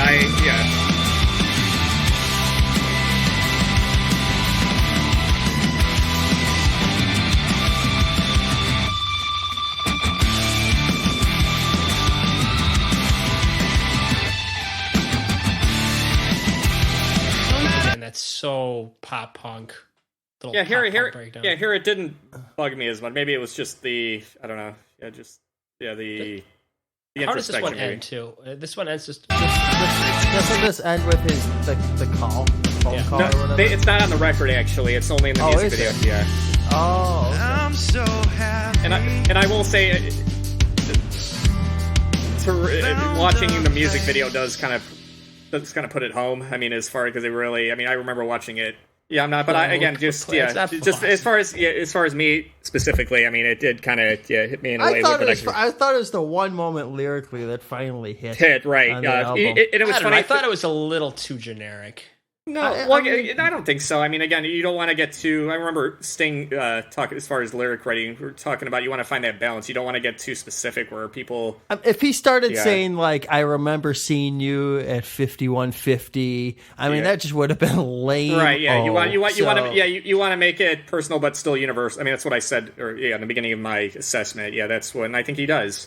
It's funny. There was another thing that jumped out at me as far as what kind of category this song is in, where it's almost like a distant cousin of like Good Riddance by Green Day, where it's like that celebratory song where that song is about like celebrating the next chapter in life, and where here this is kind of a celebration of, well, like a memorial, I guess, which is kind of even weirder. Maybe that's the only because again, you could see this kind of song, and again, I mean, you would have everybody in tears by the end of the memorial for a loved one, but you could see it being used as far as just looking at somebody's life and just having their going through. Let's try it out. Yeah. Time of your life. I mean, that's again.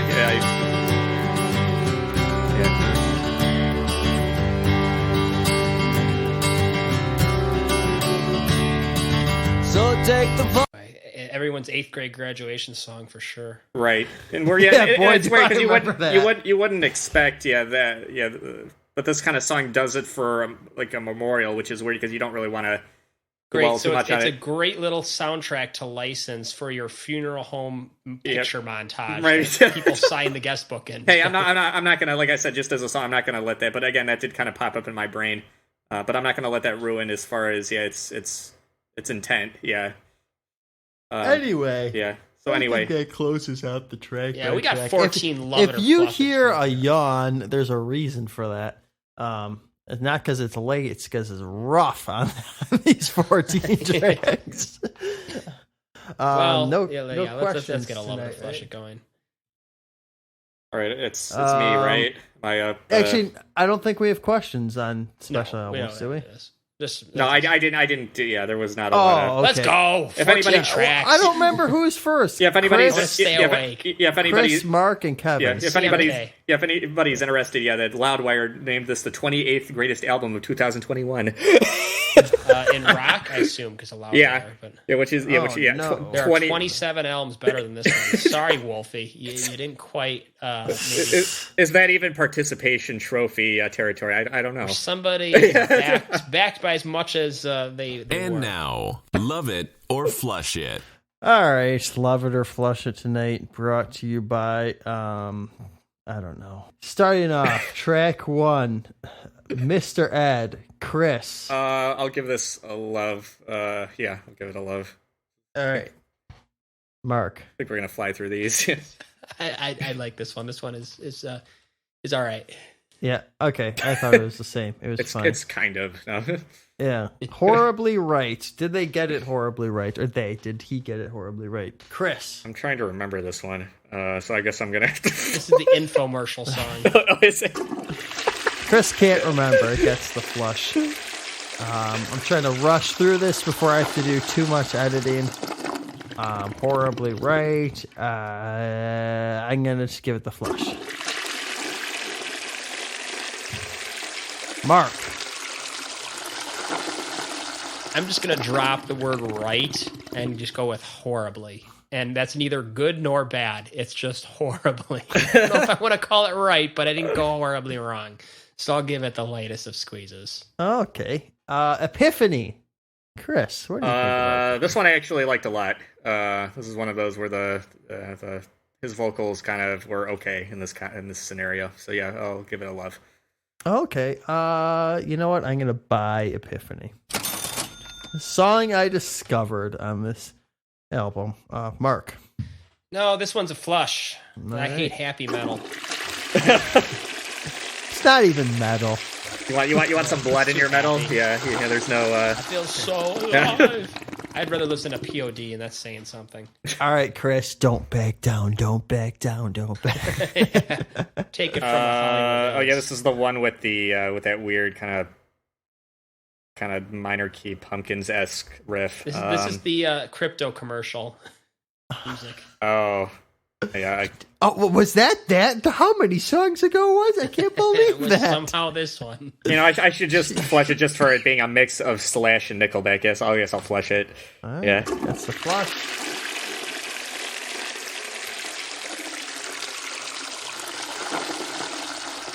Maybe I'm weak or passive or whatever, but you know what? I'm gonna back down. I'm terminating this. Wow. Yeah, maybe it's the message. I like backing down, but not to this song. We got a backer downer on the show. To get your cryptocurrency commercial songs off my record. Yeah, if I want to listen to something like this, I have a million music libraries that I could turn to and just put some music on. Yeah. So Flush. Okay.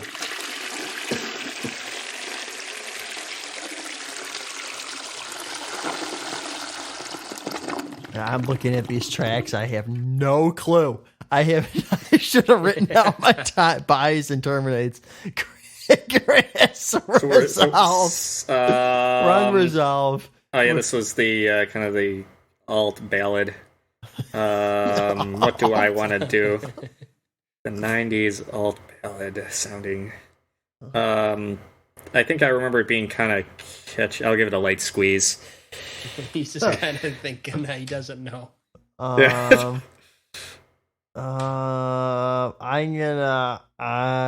gonna flush. I don't even have a reason.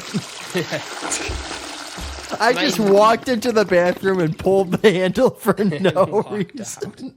All right, Mark.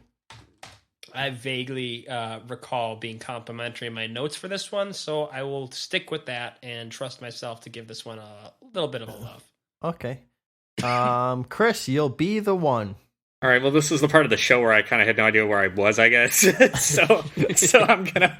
I guess I'll terminate this one because I do not remember this song. This is the na na na na na. Oh yeah. Oh, is it? But didn't this have that cool breakdown? It was do. I thought it did. I thought that was more recent, honestly. No, I thought.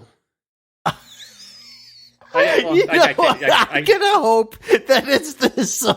You're gonna go back to it. You're gonna look at your records. There's that breakdown. There's no breakdown. What was I thinking? I'm gonna give it a light squeeze, and the fact that I hope it's there. I hope the breakdown. Will you be going back to re-listen tonight? I it's don't a know. mediocre 1.5 of 10 Dream Theater breakdown. I hope it's there because that's all this has got going for it. You know, I don't care. I'll flush it. Giving it love. Whether it had the breakdown or not, it wasn't that good. I can't believe this. Why did we pick this album? We're gonna be talking Ghost or something. It was your idea, Mark. Yeah, nice going. Mammoth, the title track. Chris. Oh yeah, that's me. Right? Okay. Oh, yeah, he's This one I actually do remember liking. Actually, so yeah, I'll give it a love. Okay. I had in my notes pretty unfortunate. Or 2 words used in my notes. Guess that means flush.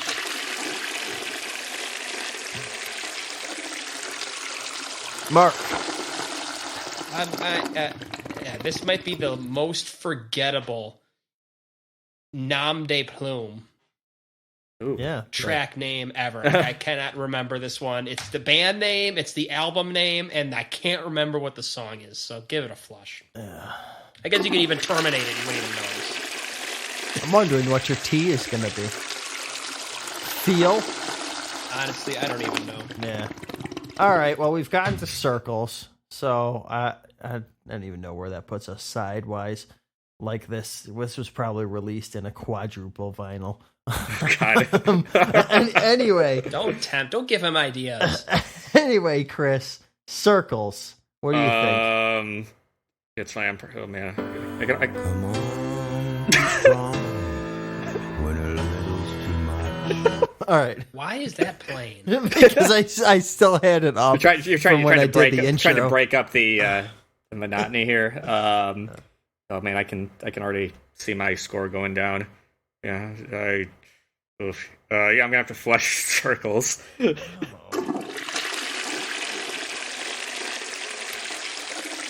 It was between Circles and Epiphany for me for the buy, so I gave Epiphany, but this is going to be the other track that I take away from this song. My stocks on the rise would be Circles. Mark. This is a big love for me. I'm not buying it, but this is the one song that I would probably go back to the most. Okay. Chris, do you get the big picture of this album? Probably. I think this is the one with that breakdown, to be honest. This is the song of the weak C, though. That's what I know that. I know that much. This is actually one of the songs I think I was playing on Terminating, actually, before I forgot about You'll Be the One. Yeah. He forgot about the song he was going to... Like, why am the I guy like... I keeps down tuning and he still can't get heavy. Yeah, all the way at... I'll flush it, yeah. All right. Yeah. Yeah, Mark, how many have I flushed so far? 1, 2, 3, 4, and terminated 1. Okay. I'm flushing. Keep it going. Triple flush. I think that's the first one tonight. Okay. Surprised it took that long. Think It Over, the Summer Rocker. Well, Mr. Kevin, I am not thinking it over. I'm flushing. Yeah, just too cheesy, and that solo just made my Chris had the airplane Chinese food tonight. He is making a run to the bathroom. I'm going to keep this one around. I think it's enough. It's enough. I don't have anything else more. Yeah. Mark. This one I'm going to buy. I think that's just his strengths are here. And he should just stick with. If he doesn't want to collaborate, this is it's the best hook, I guess. It's the one I can think of. It's the one that I can remember. It's his choral hooks. He has an ear for that and a block for everything else. Sure. All right. Except for yeah. Anyway, going to the last 4 songs that I don't even have written out. You're to Blame, I think, is the next one. I keep looking at Chris's comment. 4 comments. Just stop. Stop. Just Chris had to throw that in there. Yeah, that's why that's off the record. But this one aside from it being unoriginal, I did like it a lot just because it reminded me of other bands, and I know I should make me flog it, but I liked it enough where I'll give it a big love. Actually, oh no, I will. I will give it a big love. How many flushes do I have? 5. And terminate. And how many things have I liked? 4 and a buy. Yeah, and one of those was the one I hope had something in it. Someone that mediocre Dream Theater part. I'm giving this a like for no reason. I'm feeling generous. I feel like we're gonna throw something to shoot for 5. I'm flushing this one. That's exactly. This one is very boring.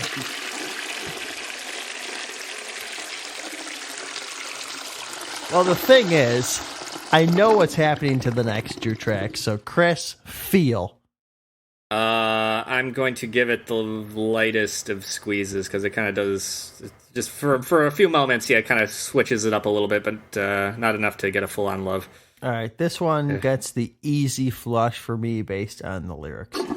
Low hanging fruit, but whatever.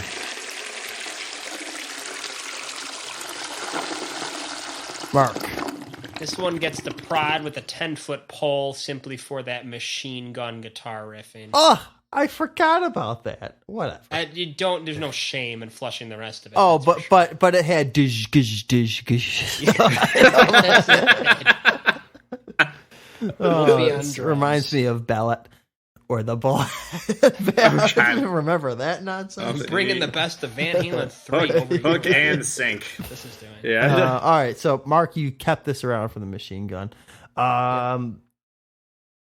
Stone, right? Is that next? Yeah. Okay, Stone, Chris. That Stone's going down the drain. Yeah, I can flush that. Well, it's a new one, but.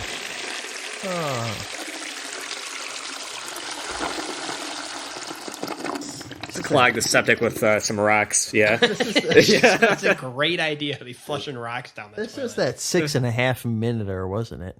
Yeah, I'm sure it was. Longest song on the album. That's what I remember. Nothing else. That's the flush.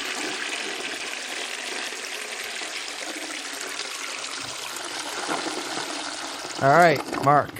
This one gets the T. Yeah. I don't have any notes, but I'm sure it sucked. All right, finishing it out. Distance, Chris. This will be my buy. I think this is the one time he really kind of where he got through, at least to me, completely. Yeah. Okay. All right, I'm gonna give this the love. I think it went well. Mark's gonna flush it. Yeah. No, Chris, you saved this one for me. I felt it was a little too girlfriendy, but you dug into the lyrics a little bit more. You went further than I was going to go with Did you see the music video I put together for it? I thought it was. I actually watched. I think it was a Saturday. It's nice. I mean, it's a video. I think that helped, Chris, because I saw that too. Yeah, it's a video. I mean, the song is perfect, and it humanizes Eddie. I mean, where we see him as a guitar guy here, it just shows like Wolf and his dad. The music, I think, works. But again, even as a song too. I mean, without the video, I think it. Yeah, if you pay attention, I think it. Yeah, I think it works very well. Yeah, flush everything. Yes, we did flush a lot. How much? How much did how much did 1, we 2, flush? 3, 4, 5, 6 for me. 1, 2, 3, 1, 2, 3, 4, 5, 6 for for Chris. That's 6 for you. 18 flushes. Yeah, The between the three toilet of was us. busy, and I'm not really sure. You know, my buy, I think circles probably should have been my buy, just personal preference. Yeah. I don't know. Like my buys are not that strong. Chris, I guess you could make the argument for distance being a quality buy. Yeah. 'Cause Yeah. that's really maybe the only transcendent song. There's nothing transcendent about circles or thinking over. If one thing, he was very smart on what on the lead single with putting that out. I mean, I know the timing was kind of, but still, I think it. I guess you could flog it for. Well, yeah, I don't think there was any other way to release that song except under those. Yeah, you almost Because again, had to. yeah, because I again, think, it's for a change of pace next week or 2 weeks, whenever we do the next one, we'll throw a change of pace and do an actual good record. Maybe that might be a little bit more interesting than 14 songs. I don't know. I'm going to 5. I'm dropping to 5. This does not deserve a 6. Yeah, I think I'm gonna go maybe a little bit higher than you, maybe 5.5 for me. Still sticking higher. Yeah. Is it just distance, Chris? No, I mean, like I said, I mean, to be honest, I mean, there were out of all the songs, I mean, there were parts, that I liked in all of them, but they weren't all strong enough, to warrant, were like multiple listens. Like, we're like, okay, that's a cool part. Yeah, I like how he, and I wish, like the singing, I like his singing. I just wish he did more with it. Where it's like, because again, it makes it hard to remember. Because you can see, like, when we got to like the back half of the first side, I mean, we were all like, where are we? I don't know. We're just gonna flush this one. I don't remember. I had my notes say that it was not okay, so I'll get rid of it, or okay, this one, so that, which isn't good. I mean, that's not. Maybe we should flog it even more for that. But I do remember. I think you should flog it more for the fact that the guy has every resource in the world and put out a Nickelback wannabe. Yeah. And that's the thing. And that's the thing. He's not like, that's the thing everybody wants right now. I mean, as far as the thing that's missing is rock is that next. Like, what's the next phase that's going to blow it back open? Well, it's not going back to 2001. Yeah. It's a simple 3-part prescription. It's collaborate. Yeah. And it sucks. And it's one of Find the... your voice. Yeah, right, yeah. And shorten the record. Yeah. That's Oh, yeah. And that's the thing. It's easy. That's what I want for album 2. And that's the thing. Maybe you could have cut out maybe like 3 or 4 of these songs at least, or maybe even 5. Maybe, and I think you would have. My score might have gone up. Honestly, a 4-song EP. Yeah. I would have been fine. I would love for him to shut me up and release a killer album too. Yeah. And you know what? Mark, you and I said like we enjoyed the hooks.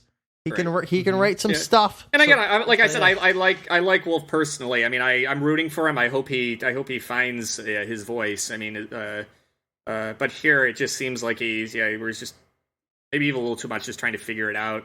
And again, when you're kind of grown up in that environment, you think you would have a little bit better grasp of as far as the playing field.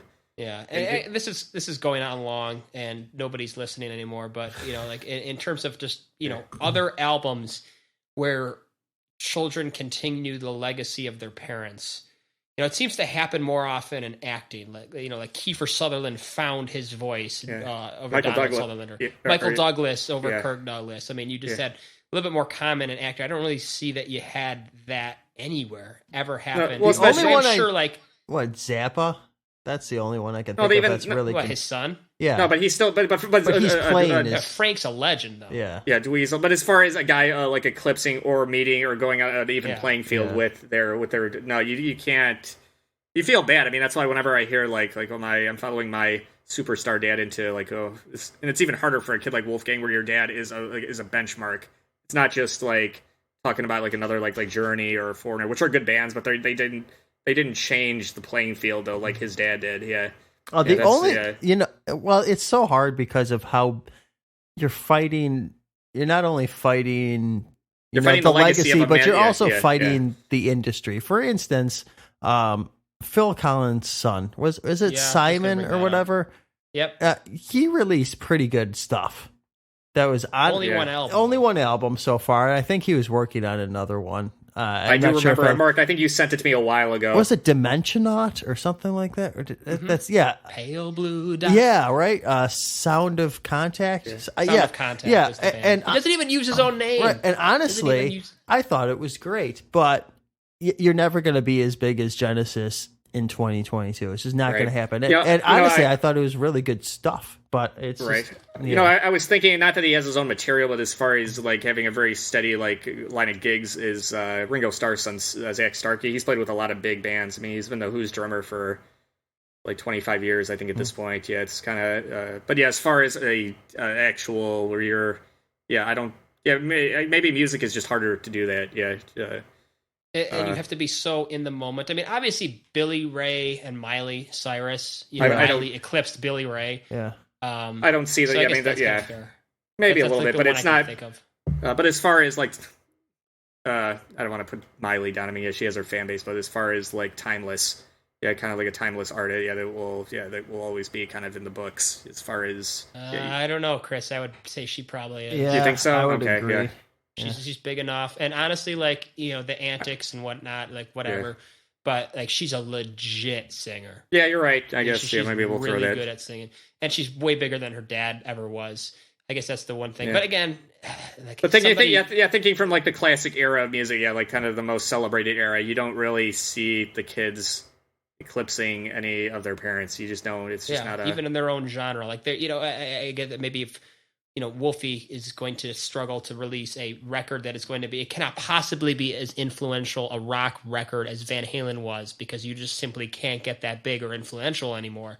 Right. But it's not like he's out releasing like a trap house record either. Yeah. Like that might be, I don't know. It's just. Yeah, well, we'll see what he does second record. Let's get back to some good music next week, and something at least that fits within the rest of the discographies that we talk about. And I think we got some options. Yep. If you're interested, maybe send us a message. And we heard some new Porcupine Tree album, a suggestion that was thrown out to us. We've got the new Ghost album. We've got the new Dream Theater album. We've got some content to get through before we decide to do a next discography. But if you enjoyed this one, hopefully, thanks for sticking to the end. And we'll see you next time with another special episode from Light the Sky. See you then.